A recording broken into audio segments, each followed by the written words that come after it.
మేము దోశలు వేసుకుంటున్నాము. రాత్రి కందిపప్పుని బియ్యము నానబెట్టి రుబ్బుకున్నాము.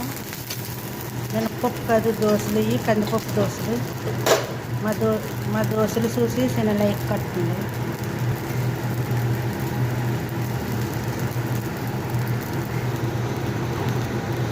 మేము దోశలు వేసుకుంటున్నాము.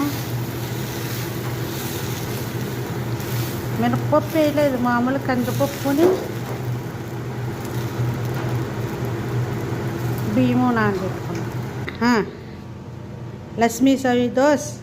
ఇవాళ మేము దోశలు వేసుకున్నాం. ఇక మేము ముగ్గురు తింటున్నాం. శ్రావణి, పాప, నా కూతురు శ్రావణి, నా ఫ్రెండు ఫిలిపిని,